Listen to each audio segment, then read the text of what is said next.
Revolutionary Ecology, Biocentrism, and Deep Ecology by Judi Bari, 1993. I was a social justice activist for many years before I ever heard of Earth First. So it came as a surprise to me when I joined Earth First in the 1980s to find that the radical movement paid little attention to the social causes of ecological destruction. Similarly, the urban-based social justice movement seems to have a hard time admitting the importance of biological issues, often dismissing all but environmental racism as trivial. Yet, in order to effectively respond to the crises of today, I believe we must merge these two issues.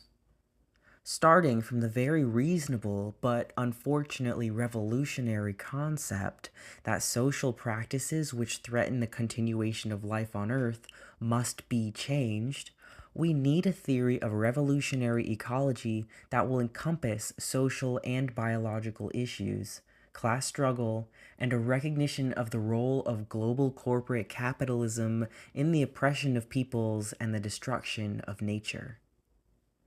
I believe we already have such a theory. It is called deep ecology, and it is the core belief of the radical environmental movement. The problem is that, in the early stages of this debate, deep ecology was falsely associated with such right-wing notions as sealing the borders, applauding AIDS as a population control mechanism, and encouraging Ethiopians to starve. This sent the social ecologists justifiably scurrying to dissociate.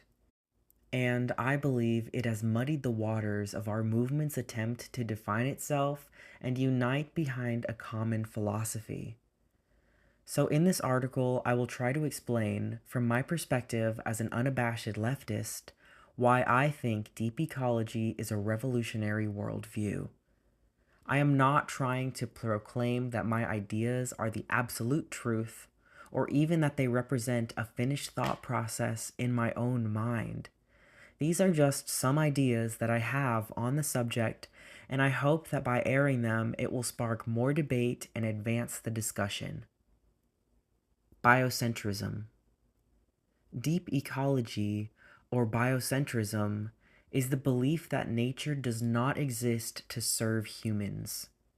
Rather, humans are part of a nature, one species among many. All species have a right to exist for their own sake, regardless of their usefulness to humans.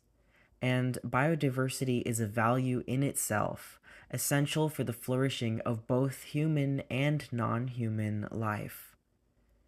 These principles, I believe, are not just another political theory. Biocentrism is a law of nature that exists independently of whether humans recognize it or not. It doesn't matter whether we view the world in a human-centered way. Nature still operates in a biocentric way. And the failure of modern society to acknowledge this, as we attempt to subordinate all of nature to human use, has led us to the brink of collapse of the Earth's life support systems. Biocentrism is not a new theory, and it wasn't invented by Dave Foreman or Arnie Nace. It is ancient native wisdom, expressed in such sayings as, "The earth does not belong to us, we belong to the earth." But in the context of today's industrial society, biocentrism is profoundly revolutionary, challenging the system to its core. Biocentrism contradicts capitalism. The capitalist system is in direct conflict with the natural laws of biocentrism. Capitalism, first of all, is based on the principle of private property, of certain humans owning the earth for the purpose of exploiting it for profit. At an earlier stage, capitalists even believed they could own other humans, but Just as slavery has been discredited in the moors of today's dominant worldview, so do the principles of biocentrism discredit the concept that humans can own the earth. How can corporate raider Charles Hurwitz claim to own the 2,000-year-old redwoods of Headwaters Forest just because he signed a few papers to trade them for a junk bond debt? This concept is absurd. Hurwitz is a mere blip in the lives of these ancient trees. Although he may have the power to destroy them, he does not have the right. One of the best weapons of U.S. environmentalists in our battle to save places like Headwaters Forest is the, now itself Endangered Species Act. This law and other laws that recognize public trust values such as clean air, clean water, and protection of threatened species are essentially admissions that the laws of private property do not correspond to the laws of nature. You cannot do whatever you want on your own property without affecting surrounding areas, because all the earth is interconnected and nature does not recognize human boundaries. Even beyond private property, though, capitalism conflicts with biocentrism around the very concept of profit. Profit consists of taking out more than you put in. This is certainly contradictory to the fertility cycles of nature, which depend on a balance of give and take. But more important, it is the question of where this profit is actually taken from. According to Marxist theory, profit is stolen from the workers when the capitalists pay them less than the value of what they produce. The portion of the value of the product that the capitalist keeps, rather than pays to the workers, is called surplus value. The amount of surplus value that the capitalist can keep varies with the organization of the workers and with their level of privilege within the world labor pool. But the working class can never be paid the full value of their labor under capitalism because the capitalist class exists by extracting surplus value from the products of their labor. Although I basically agree with this analysis, I think there is one big thing missing. I believe that part of the value of a product comes not just from the labor put into it, but also from the natural resources used to make the product. And I believe that surplus value, i.e., profit, is not just stolen from the workers, but also from the earth itself. A clear cut is a perfect example of a part of the earth from which surplus value has been extracted. If human production and consumption are done within the natural limits of the earth's fertility cycles, then the supply is indeed endless. But this cannot happen under capitalism because the capitalist class exists by extracting profit not only from the workers, but also the earth. Modern-day corporations are the very worst manifestation of this sickness. A small business may survive on profits, but at least its basic purpose is to provide sustenance for the owners, who are human beings with a sense of place in their communities.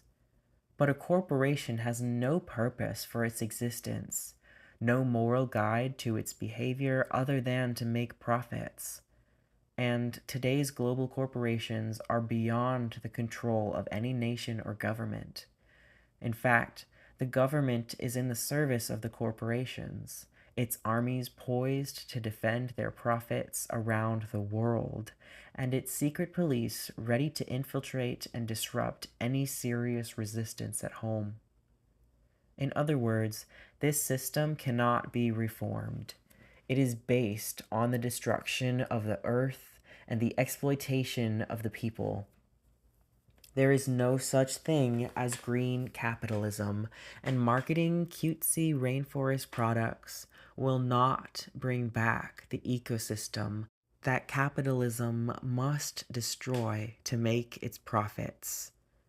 This is why I believe that serious ecologists must be revolutionaries. Biocentrism contradicts communism. As you can probably tell, my background in revolutionary theory comes from Marxism, which I consider to be a brilliant critique of capitalism. But as to what should be implemented in capitalism's place, I don't think that Marxism has shown us the answer. One of the reasons for this, I believe, is that communism, socialism, and all of the other leftist ideologies that I know of speak only about redistributing the spoils of raping the earth more evenly among classes of humans.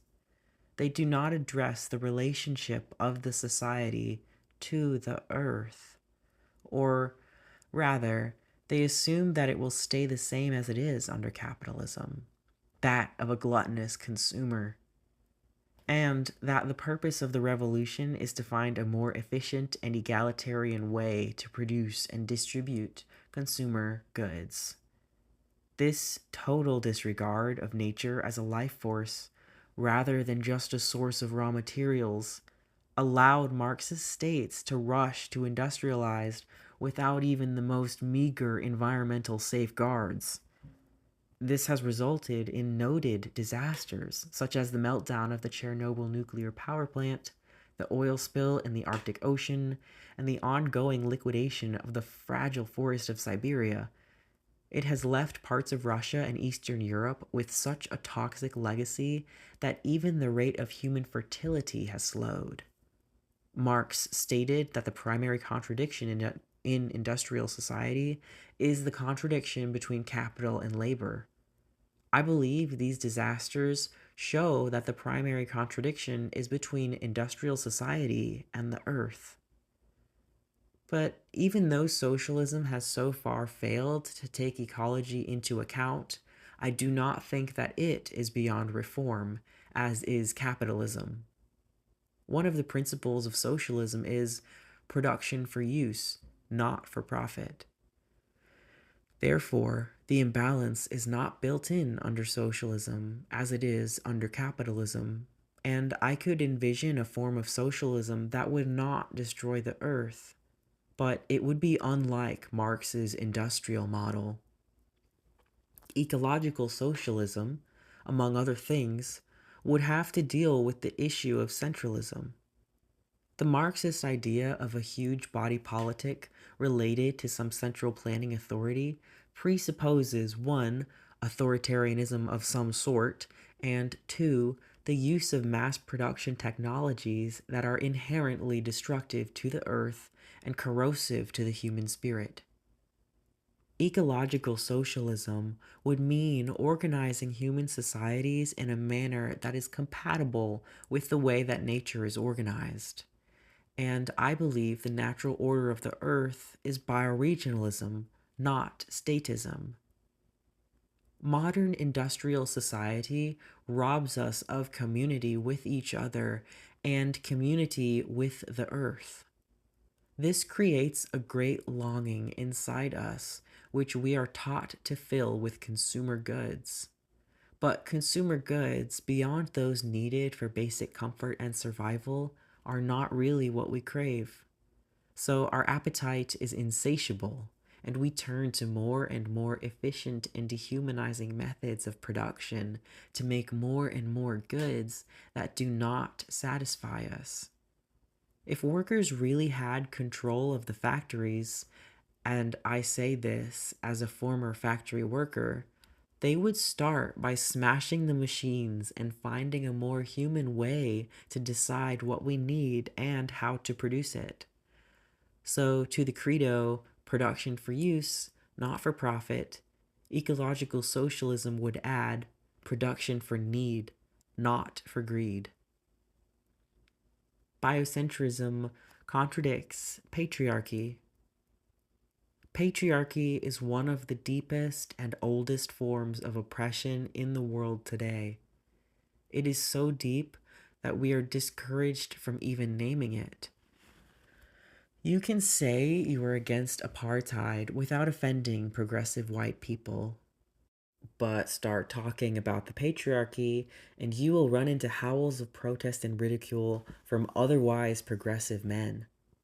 Nonetheless, patriarchy needs to be addressed by any truly revolutionary theory. In fact, the failure to address patriarchy is one of the great shortcomings of Marxism. Ecofeminism points out that there is a parallel between the way this patriarchal society treats nature and the way it treats women. This is reflected in such expressions as virgin redwoods and rape of the earth. More important, however, ecofeminism holds that one of the reasons for the destruction of the earth is that only the masculine traits of conquering and dominance are valued by this society, while the feminine traits of nurturing and life-giving are devalued and suppressed. Both men and women, by the way, possess both masculine and feminine traits. But feminine behavior is held in lower esteem no matter who is exhibiting it. The relationship between the suppression of women and the suppression of nature is particularly clear in third world nations, where the colonial powers take over the land by forcibly removing peasant and tribal women from their traditional role as keepers of the forest and farmlands. The woman's methods of interacting with the earth are supplanted by men and machines, as logging and agribusiness replace their small-scale farming, ripping off nature's fertility rather than nurturing it. This is why third world environmental movements are often women's movements, such as those in India, Kenya, and Brazil. As anyone knows who has ever dealt with the Forest Service or the EPA, science is the ultimate authority used to justify this system's relentless assault on the earth. Science is presented to us as neutral and objective, a path to absolute truth. But in fact, the type of science endorsed by the industrial patriarchy is not value-free. It is openly described by its founders as a masculine system of knowledge, based on the assumption that nature is separate from man to be conquered and subdued by him. And reflecting that separation, its methodology is based on reductionism, or breaking the whole into separate parts in order to study it. Reductionism leads to that incredible compartmentalization of the brain that allows such conclusions as, and I'm not making this up, clear cutting followed by single species replanting is the most effective method of forest regeneration because after 5 years, clear-cut areas have, quote, more stems growing, unquote, than select-cut areas. Reductionist science has indeed created such wonders as nuclear bombs, plastic shrink wrap, and Twinkies. But it has not resulted in a true understanding of the world because nature's parts are not separate. They are interdependent. Thus, as pointed out by ecofeminist philosopher Vandana Shiva, reductionist scientist has given us antibiotics that create superbacteria and fertilizers that create barren soil. Instead of this masculine system of separation and domination, ecofeminists seek to promote a science of nature. Nature is seen as holistic and interdependent, and humans as part of nature, our fates inseparable. Rather than conquering or subduing, ecofeminist science seeks to live within the pre-existing fertility cycles of nature, enhancing those fertility cycles through our informed interaction, but not interrupting or subverting them. This ecofeminist view of nature is perfectly consistent with biocentrism. In fact, it is another way of saying the same thing. So, to embrace biocentrism is to challenge the masculine system of knowledge that underlies the destruction of the earth. Ecofeminism does not seek to dominate men as women have been dominated under patriarchy. It seeks only to achieve a balance, as in nature. Of course, in this lopsided culture, achieving a balance would involve a tremendous rise of the feminine, both a rise of individual women and a rise in feminist values among both women and men. But without this balance, society cannot make the changes that we need to survive. What this means for the movement. The fact that deep ecology is a revolutionary philosophy is one of the reasons Earth First was targeted for disruption and annihilation by the FBI. The fact that we did not recognize it as revolutionary is one of the reasons we were so underprepared for the magnitude of the attack. If we are to continue, not only Earth First, but the ecology movement must adjust our tactics to the profound changes that are needed to bring society into balance with nature. One way that we can do this is to broaden our focus.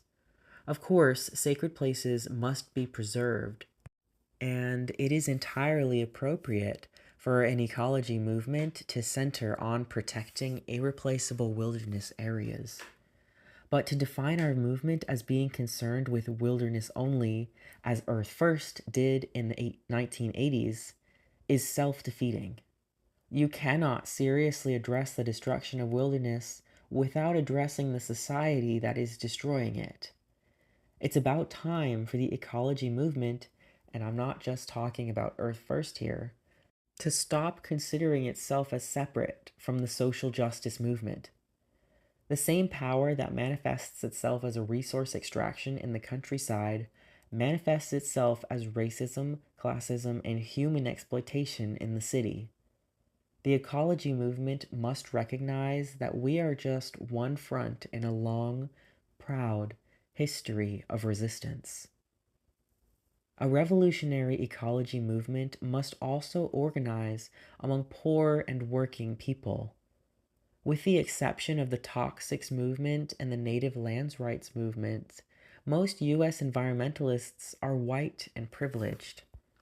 This group is too invested in the system to pose it much of a threat.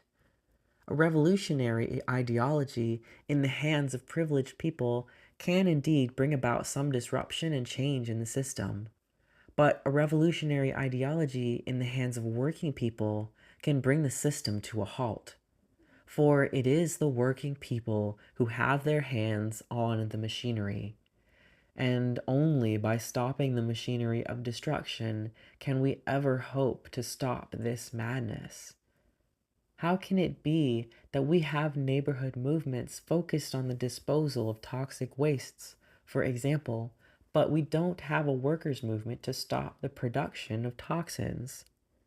It is only when the factory workers refuse to make the stuff, it is only when the loggers refuse to cut ancient trees that we can ever hope for real and lasting change. The system cannot be stopped by force. It is violent and ruthless beyond the capacity of any people's resistance movement. The only way I can even imagine stopping it is through massive non-cooperation. So let's keep blocking those bulldozers and hugging those trees, and let's focus our campaigns on the global corporations that are really at fault.